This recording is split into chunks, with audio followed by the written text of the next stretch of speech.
The budget for 2024-25 presented today is a contractionary budget. What the Indian economy and the people require, on the contrary, is an expansionary budget. We have one of the highest rates of unemployment, highest rates of food inflation. There's growing levels of restlessness and poverty. And unless the economy expands, none of these issues can be addressed.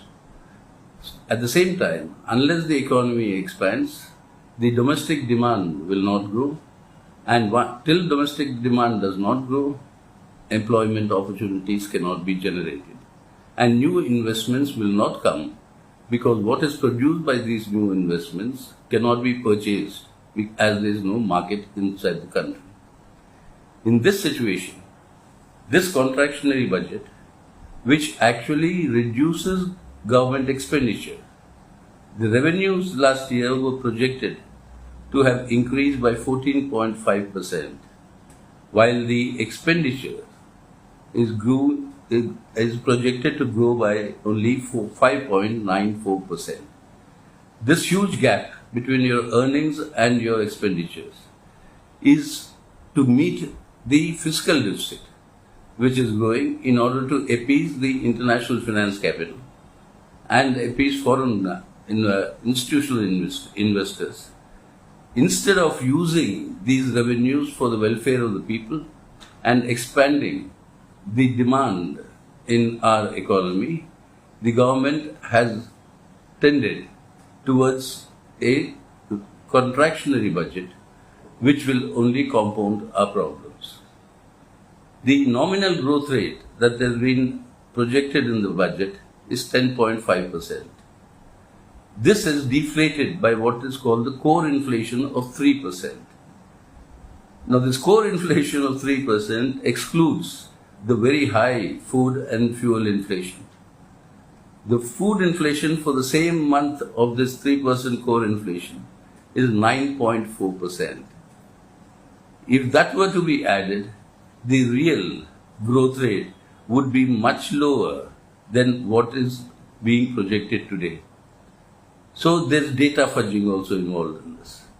And at the same time, we find instead of addressing the problems of employment and our youth, there has been an allocation for the Manrega program, of which more than half has already been spent in the first 4 months, and what is left for the next 4 months, next 8 months, is only the other half. This is grossly inadequate. There is no proposal for starting any urban employment guarantee scheme. And in this sort of a situation, that the new scheme that they were introduced in the name of promoting employment, which they have called employment-linked initiatives, is actually a scheme where a worker who is employed will get 5,000 rupees in 3 monthly installments over the year, while the employer benefits 72,000 rupees for each new employee hired. So the so-called incentive can easily be converted into those who are now employed being re-employed and the employer being subsidized to such a high level. There is nothing but transfer of state funds to the corporates, and this is the continuation of the policy of concessions to the corporates and avenues for enhancing and maximizing profits. And this is happening at the time when India has got the highest levels of inequality.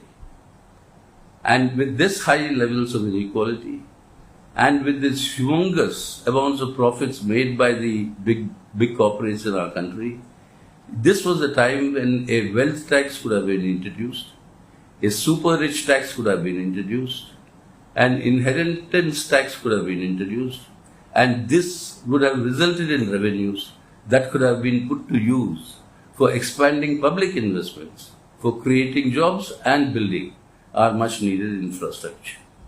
This opportunity was not utilized because this government priority is to actually appeal to the big corporates in our country, and this is the corporate communal nexus that is at work.